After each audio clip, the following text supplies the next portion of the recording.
Hello, everyone, and welcome back to the most exciting episode of the Southern Cross Drive podcast. It is race week. It is exciting times and or maybe nerve-wracking times. It depends how you're feeling.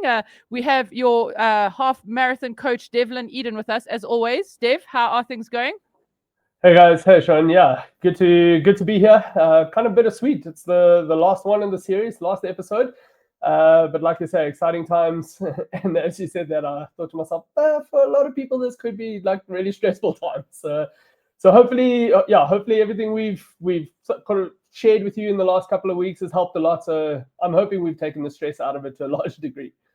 Yeah, and this episode is going to be full of info as well, guys. Everything you need for your race week, from travel concerns to nutrition to getting to the start.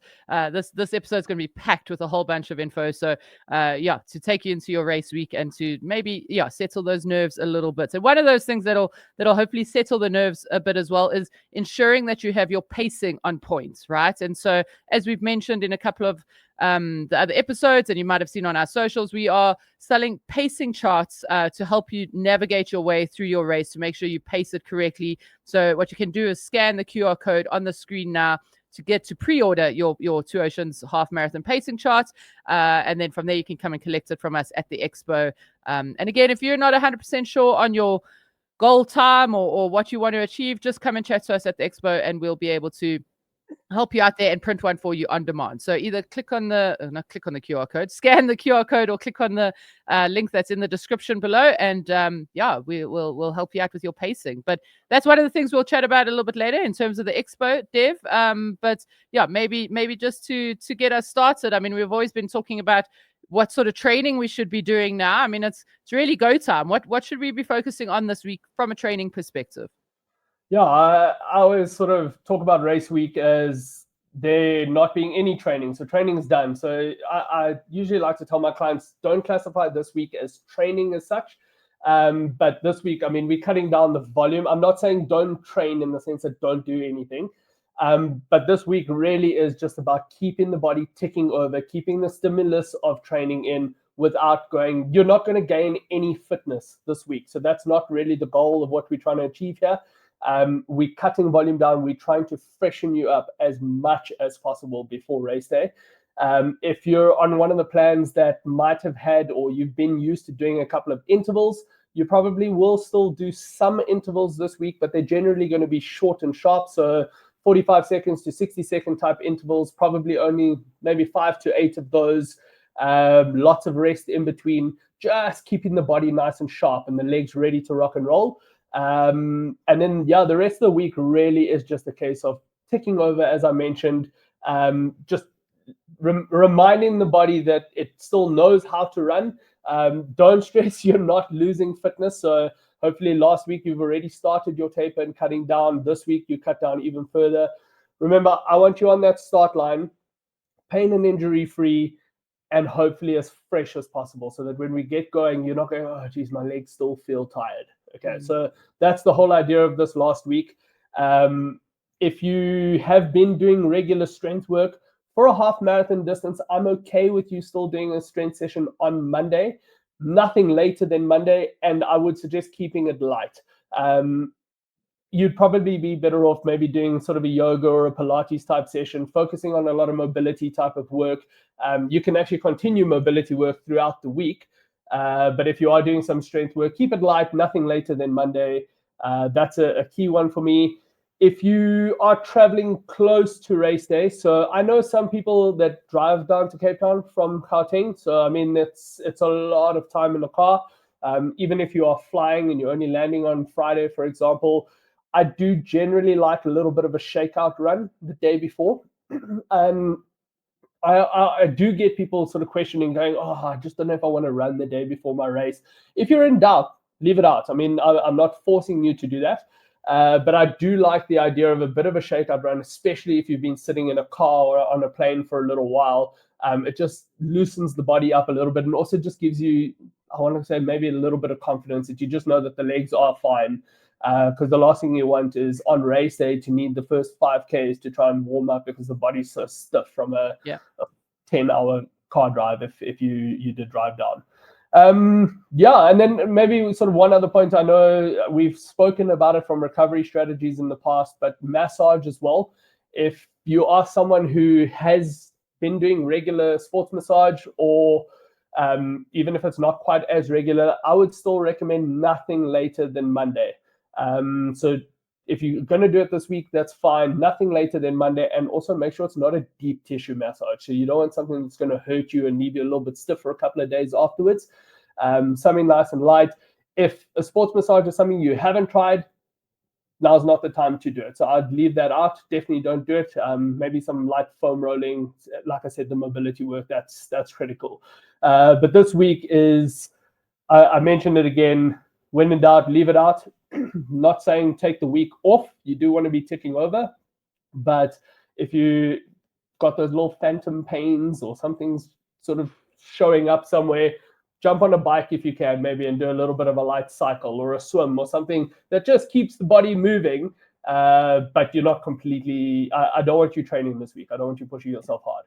And definitely don't please go out and try and run a time trial and test yourself this week to see if you're good to go for the weekend. No, your test is on Sunday, so don't go and check that out. But yeah, and as you mentioned, Dave, I think the mobility is key in that aspect. If there are some phantom pains coming along, the mobility stuff that you can do that will really help, that aren't going to hinder you. So I really love that as advice. And Dev, talk to us a little bit about nutrition for the week.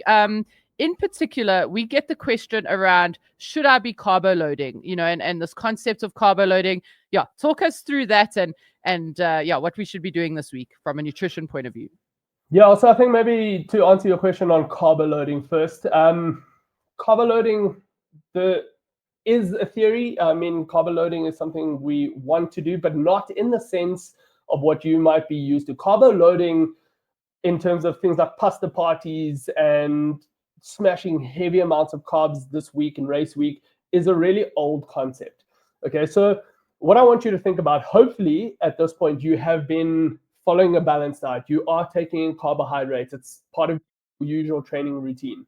Now, if you stay exactly the same and you're taking in the carbs in your balanced meal and you're doing everything that you have been doing in your training, in particular sort of high load weeks, but now what we're actually doing is we're cutting down on the volume of training. So your calories that you are burning is a lot less. You're utilizing a lot less energy. So what's actually happening is you have got a carb surplus, an energy surplus in the body, because now you're taking the exact same amount, but you're burning off less. So hence that surplus. So there's no real need to be going out and doing massive pasta parties the night before, or this whole week all you eating is pasta, especially if it's not something that you do regularly. I'd stay away from that. I'd stay away, especially the night before, from like creamy pastas. A lot of people think, oh, it's race day, I need to go out for a pasta dinner.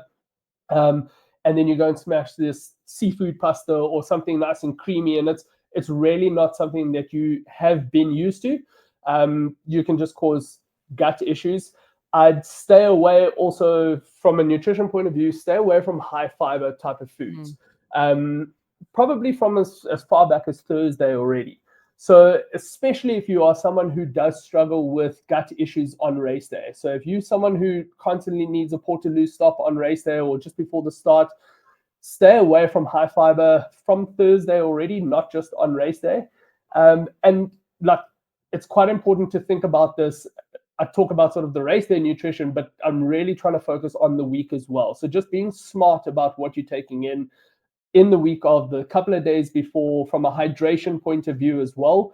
And then obviously the night before and on race day becomes quite critical. At this stage, you know, or you should know what you've been doing, what works for you, especially the long training runs you've been doing, your breakfasts, everything before race day and leading up to the start. I think you should, hopefully, if you have been following our advice, you should know by now what's going on. So don't try anything new. But yeah, you can look to start cutting out things like fiber and don't try and take in extra amounts of carbs necessarily. We mentioned it in last week's episode, I think it was, alcohol as well. So I generally would suggest maybe cutting down on alcohol. I know some people do maybe like a glass of wine or a beer the night before. No, I'm not saying that's a problem. But as we mentioned last week, I mean, 1 unit of alcohol has an effect on your HRV. So it will have an effect on how the body sort of processes and repairs this week. So I generally like to just say kind of cut back, cut out, have a couple of beers. Once you've crossed that finish line, you've got a medal around your neck, then, and you've had a good day out. Then we can celebrate with a few beers. And then I think the hydration point as well. So that hydration, as I said last week, we very often start a race on the back foot because we think we've got such a good hydration strategy for race day, but we forget about the rest of the week, and we generally don't drink enough in the week. So start taking in a little bit extra water, electrolytes, whatever it is this week, to make sure that when we do line up on Sunday, we ready to go, full tanks, ready to rock and roll for the race, and we've got no excuses there. Yeah, and I think that's that's so key, Devin. And even from a hydration perspective or eating perspective, and you mentioned it, just don't do anything new this week. Stick to what you know. Don't try and be, Cape Town's an awesome place, right? And so there's some phenomenal restaurants and great things to try. Try them after the race. Don't do anything new. And I know, I know you've got a story about that, and it's good friends of ours, and doing well, not necessarily doing something new, but just how some things can perhaps go wrong pre-race day. Yeah. So the story here is we've got a good friend of ours. It was actually the night before Comrades last year. Luckily, he wasn't running Comrades. His wife was running Comrades, but in essence, it's still enough of the pressure. But has a shellfish allergy. Went out to a restaurant that had seafood everywhere, and he decided he was going to have some fish, not thinking that potential contamination in these sort of restaurants as well. I mean, he's not allergic to fish, he's allergic to shellfish. And anyways, had dinner, and before he knew it, he ended up in the emergency room at the hospital with a major allergic reaction. And it's something they never do. His wife, her pre-race day meal is a chicken schnitzel and sweet potato, and that's her. If she runs a half marathon, that's her race day meal. So this is something they tried new, and they ended up the night before Comrades at the emergency room. So yeah, it's those kind of things we want to really try and avoid. And especially if you are running, we don't want you ending up in the emergency room the night before. Yeah, or even convince your partners not to do that, because that meant that she was sitting at the emergency room till 9 at night the night before Comrades. So Yeah. if your partner wants to go out and try something fancy, say that's cool, mate. But if you land up in hospital, you're on your own. I'm not joining you there. I'm going to have my pre-race sleep. But that's an excellent point as well. So yeah, nothing new. Trying to stick to what you know. So that's really, really cool. Devin, and so let's move on to travel stuff. So I mean, obviously there's tons of people who live in the Western Cape and don't have far to go, but there are a ton of people coming from Gauteng or Free State, KZN. So if you're traveling, what are some of the tips that you recommend? Yeah, so I mean, flights and those sort of things. I mean, even if you're coming from Gauteng, it's a 2-hour flight, so it's not terrible. But again, it's travel. You're not in your environment. I generally would like to recommend, from a packing point of view, running kit, your running shoes, and your nutrition, pop it in a hand luggage. So if you are taking in checked luggage on the flight, put your running kit and your nutrition in your hand luggage. The last thing you want to do is rock up in Cape Town and the airline's lost your bags and it's stuck somewhere and you sitting high and dry without any running kit. It's easy to pop to Woolies or wherever and get yourself a t-shirt or something to operate and a couple of pairs of underpants throughout the week. But you don't want to be running on race day in new kit. So make sure your running kit is with you on hand so that if anything goes wrong, you can at least still run and not be stressed about that. It's then usually kind of the hygiene factor. I really like to try and emphasize. Again, the world's not scared of using masks anymore. It's not an abnormal thing. On a flight, I'll always recommend wearing a mask. You just want to stay away from anyone else's germs, especially my dad always refers to an airplane as just a cigar tube of virus. So, and that's pretty much exactly what it is. You wear a mask.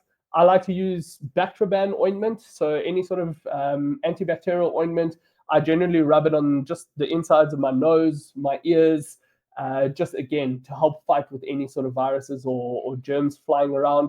The usual hand sanitizer, washing your hands nice and regular. Little tips. So if you are flying, things up, booking your seats early and booking seats close to the end of the plane. So either right in the front, right at the back, preferably even an aisle seat if that's something you can deal with. But it just means you're not on the plane for as long. You can get off the plane nice and quick. You're not sitting, you're not getting frustrated when sort of disembarkment happens as well.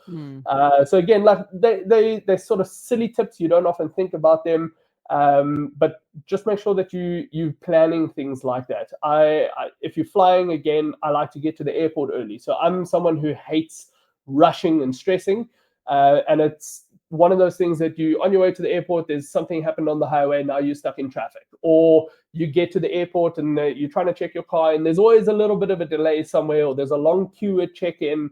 And before you know it, now everything's just this mad rush and you're stressed again.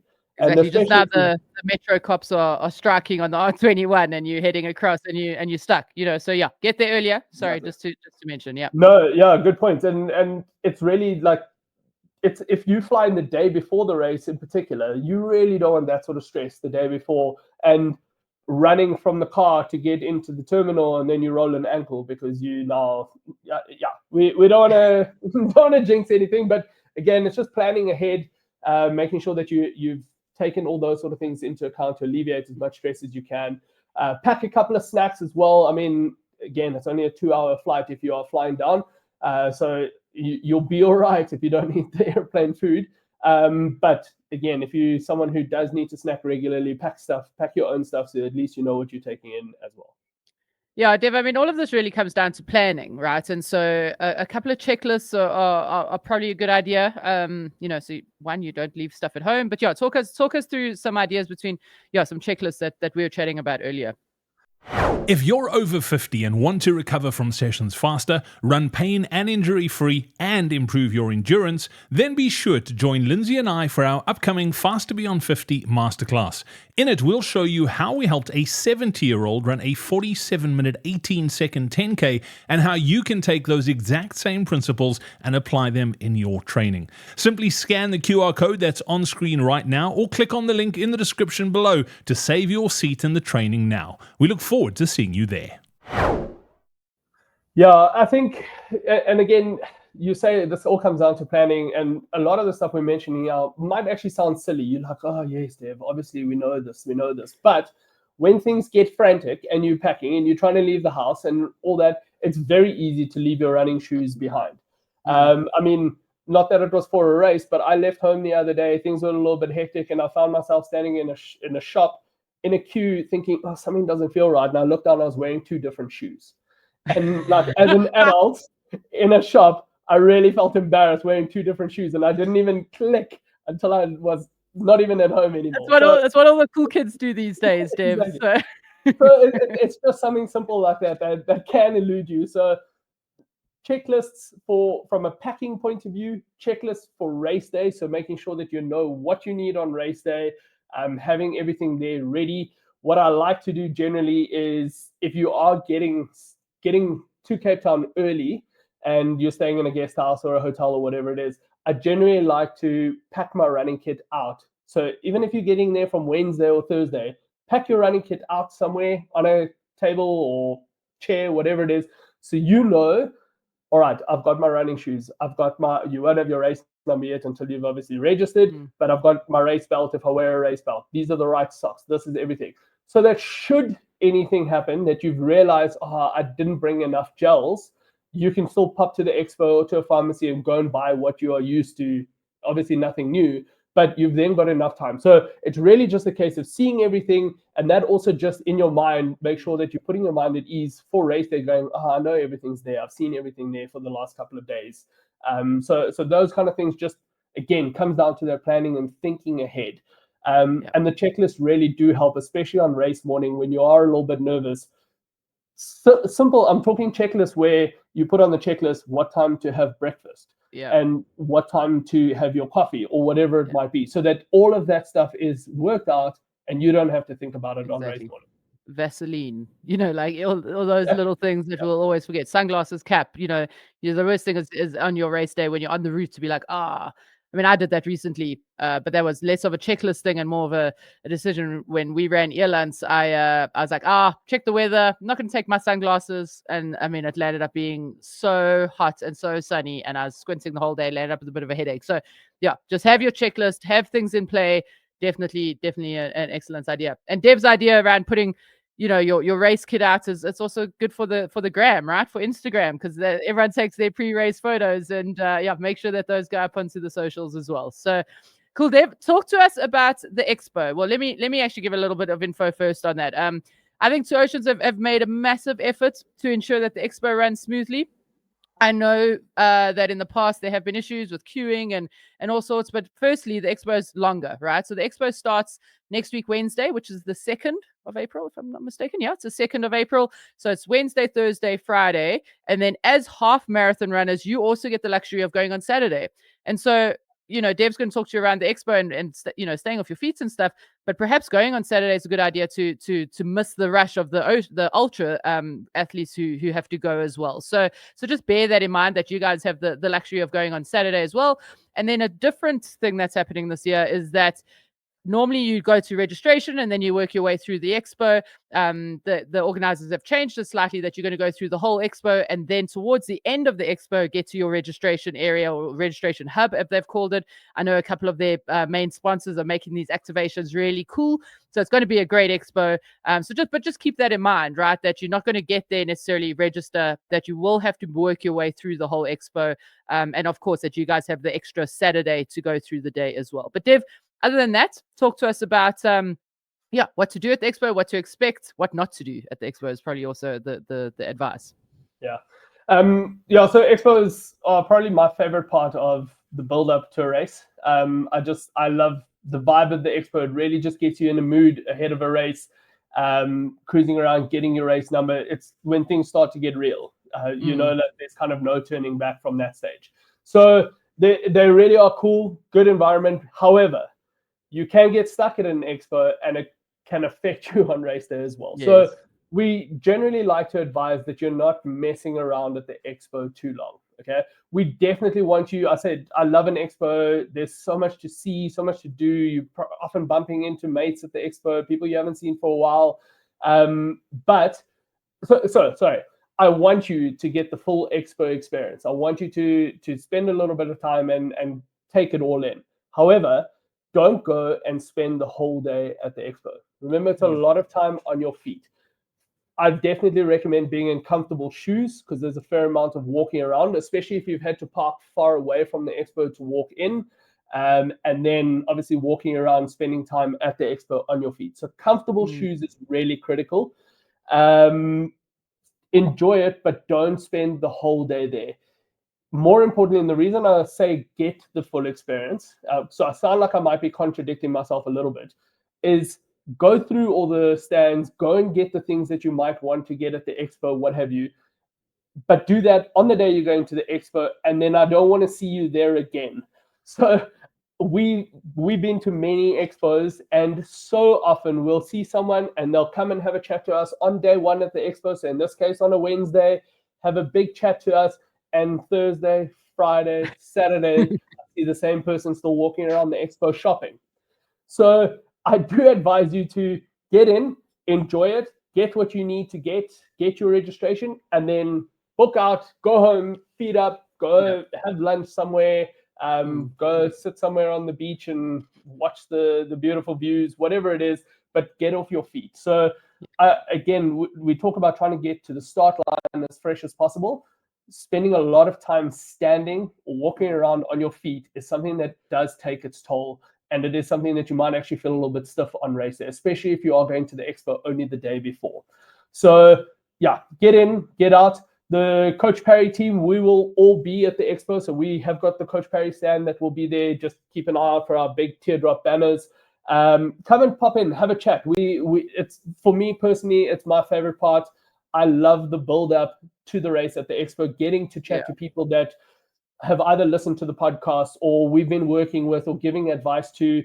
I really love the interaction. So, and I know the other coaches do as well. So please pop in, come and have a chat. Even if you're not looking for that last minute advice, but just come and say hi and let us know how things have gone. Come have a chat. Shona mentioned the pacing charts at the beginning of the episode. Like we said, pre-orders, but we will be printing on demand. So if you do want to have that last minute chat going, you know what, I'm not 100% sure yet, we can help look at time trials, historical data, whatever it is, help recommend a goal time, and then print your pacing bands there on demand. So make sure you do that. A really big thing, again, coming back to the Expo, is nothing new in race week and on race day. You'll walk around that Expo. I talk about getting things that you might need, but you walk around there and everyone's handing out free samples of the latest gel or this anti-chafe cream or whatever it might be. I mean, massive specials on running shoes and those sort of things. All good and well, and I'm not going to stop you buying anything there. I mean, my wife often tells me I need to leave my card at home when I go to these expos because I come back with more things than I really need. I'm not going to stop you from going out and buying those new running shoes that are on special, taking in all those extra gels, things that you can try. However, keep them in the bag, take them home with you, and try them again when you start training for the next event that you're looking at. I don't want you running in new shoes or trying a new gel or nutrition or anything on race day. You are going to jeopardize all the months you've put in now of hard training, but you're going to get to race day and now you're going to try this gel, something you're not used to. Suddenly you've got this upset stomach, or you're trying a new pair of shoes because they look cool, they were on special, and now you're blistering within the first 10Ks. So please, anything new, put it in a bag, take it home with you, show it off to your friends and family when you get home, and that's when you can start experimenting and trying out anything new as well. That also goes for, be careful what you eat at the expo. So keep in mind, this is a show. These expos don't necessarily cater for healthy eating. So everything's food trucks or fast food, greasy type of foods. So if you are going to be there a little while, and if there's the odd chance that you might have to queue a little bit to get in at the start, I advise you have a bottle of water or whatever you're drinking, have some snacks, just pop it in a bag, carry a backpack with you, but just so that you can keep yourself fueled and you're not necessarily, or eat at home. It's really, you want to try and avoid anything dodgy at the expo that can come back to hurt you, especially again if you're going to the expo the day before and it's the day before the race. Okay. Yeah. So really just be a little bit more cautious around what you're taking in. Careful about time on your feet. Go home, feet up, relax. Start pinning your number on your vest, whatever it is. Once you're at home, again, Sean mentioned that Instagram. Start taking those photos for Instagram. But yeah, try and stay out the expo. Get what you need, and then go chill for a little while. And please don't come back to the expo. Okay. Yeah, definitely. And then, I think just to mention, I mean, I know the Oceans organizers have really done a good job to try and ensure that there aren't any queues or anything, but maybe, just pack some water and a snack and maybe a fruit juice to sip on, just to, make sure that we're getting in those extra carbs, just in case there's queues. We never know. And I'm anticipating that Friday would probably be a very busy day, just because that's when a lot of the Gautengers come down. So yeah, just I think again, just plan ahead. So good. Dev, now we get to race day. We're finally here.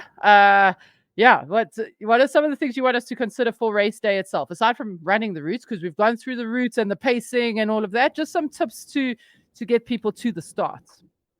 Just go have a jaw. End of. No, I'm joking. Yeah.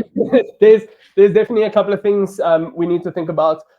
Again, I talk about planning ahead. Shona talks about anticipating anything that not necessarily could go wrong, but out of your control. Get there early. So remember, this is race day. It's your goal race, but it's also however many other thousands people's goal. So there's going to be a ton of people. Think about traffic. Think about road closures on the day. So I would advise you get up a little bit earlier. This is part of your checklist, part of your planning, but try and get to the start a little bit earlier. It means you can, again, calm down, not stress about being stuck in. Shona and I ran Elan's Marathon recently, and we thought we left well in advance. There was an accident on the highway. We got there, and then there was massive traffic. And by the time we got there, we looked down, and we were actually like nearly at the start, where we actually had to get out the car and run for a kilometer just to get to the start. So you definitely don't want that kind of panic on race day as well. get there early, anticipate traffic, think about the road closure. So you might have to just plan your route. That is all stuff that is available on their website. So road closures and parking and all that sort of stuff will be on the Two Oceans website. So please go and check that out and just familiarize yourself with that. And then, yeah, coming back down to those checklists. So don't forget things like if you are someone who drinks and sips on something before the run, make sure you've got that. The Vaseline that Shona mentioned, if you're going to apply Vaseline right before the start, make sure that you've got that with you. I try to look now, actually before recording this expo is probably a little bit far out, but have a look at what the weather's doing as well. So that if you need to pack something a little bit warmer to discard, you can do that. Just again, I'm trying to mitigate as much risk and just take out as much of the stress for it so that you guys are thinking about it. I spoke about those checklists. You've got those checklists. Make sure you use those checklists. You should already know your seating and your batch numbers. So make sure that you know that, again, just in advance, so you know where to go when you get there. And then if you are there earlier, you then have that luxury of doing a little bit of a warm-up. So especially if you are someone who's chasing a time and you're trying to run a PB here, you don't want to spend the first kilometers of this race still trying to warm up and get into a rhythm. So this gives you a little bit of a chance to do a bit of a warm-up, bit of a dynamic stretch, maybe even before you go into the start shoot. It's really just getting ahead of the game so that all you can think about once you're there is, right, what is my race plan, checking my pacing band, knowing what I need to do when I get out on the road. Yeah, exactly. And then it is pretty much what you said first, which is go out and have a great day. You've done the training. Trust your training. Trust that you've done that. Don't let that doubt creep in. Use your pacing charts that you bought from the Coach Perry stand. Don't forget to use it. We often on the side of the road and see people going, "Oh, I haven't even looked at this yet." So I'm like, well, that's not what it's for. It's not. I mean, I know it looks cool, but not as cool as this cap. So buy the cap as well. But so just go out and enjoy the day. I think that's it. You've worked hard, you've done the training, and then obviously have a couple of celebrations. Yeah, Dev, anything from your side last up before we say cheers and good luck to everyone? Yeah, again, I think just my biggest takeaway now is trust what you've done up until this point. There's really nothing more you can do. So if you have missed one or two long runs, don't stress about it. There's not a lot you can do now. Let's go and enjoy race day. If you followed along with all the tips we've given you over the last 12 weeks, if you follow along for everything that you need to do now going into race week, your planning, the prep work, everything's done. You don't have to stress about anything. Go and have fun. And then hopefully we'll see you after the race, and we'd love to hear feedback on how things have gone as well. But yeah, we definitely look forward to seeing you at the Expo, and have a great run, everyone. Have a lucky day out. Yeah, Dev, thank you so much for 12 weeks of absolute golden nuggets of information and getting everyone to their race day. And I'm sure people will come up and have a beer with you afterwards or let you know how it went afterwards. So yeah, really looking forward to that. Thank you guys for watching, and I hope you got a ton of value from this Two Oceans Southern Cross Drive podcast series. And we'll see you guys all next during the Expo and on race day. Cheers, everyone.